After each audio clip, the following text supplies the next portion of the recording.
Tulo ang nasikop kun din usa kanila menor de edad sa gipahigayon nga buybust operation sa kapolisan sa Mandaue City. Dul-an 5 milyon ka pesos nga balor sa drugas ang Nasakmit. Si Chonag Carrion sa report. Mahal na gito, ma'am. Hindi na nakuusodan.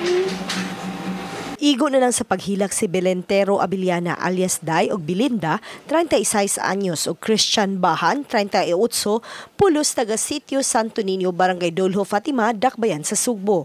Si Abiliana, Bahan ug ang 15 anyos nilang kauban na sikop sa buybust operation sa mga sakop sa City Intelligence Branch sa Mandaue City Police Office alas 11 kagabi sa North Reclamation Area, Barangay Subangdako. Ang tulo matud pa nagkonsabo sa pagpamaligya ug ginadiling drogas. Matud pa ni Abiliana, tungod sa kawadon mao nga namaligya siya og ginadiling drogas sugod ni adtong Setyembre. Wala na ko'y bana. Dagan kong mga anak mo. Upat, ma'am. Puros babae ang anak mo.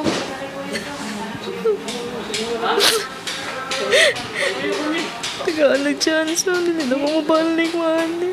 Samtang si Bahan, kinsa usa ka habal-habal driver miingon nga igo lang siya nga gisakyan ni Abiliana.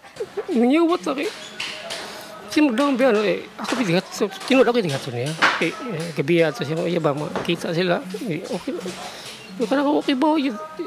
Gamit ang buybust money na palitan og drogas ang mga dinakpan, mutimbang og 400 grams ang upat ka mga dagkong pakete sa Shabung Nasakmit sa kapolisan nga gisud sa sling bag.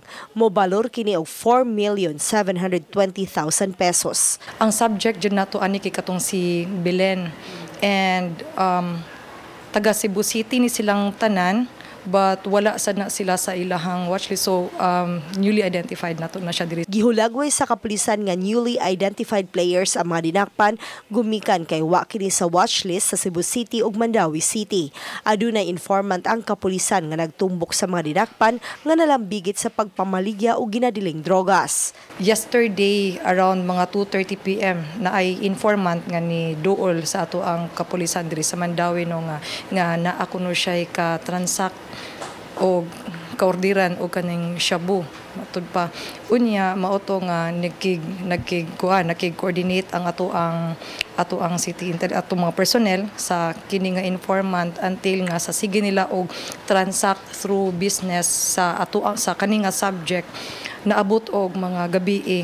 Gikatak ng pasakaan og kasong may kalapasan sa Dangerous Drugs Act ang mga dinakpan. Chona Carrion, Balitang Bisdak.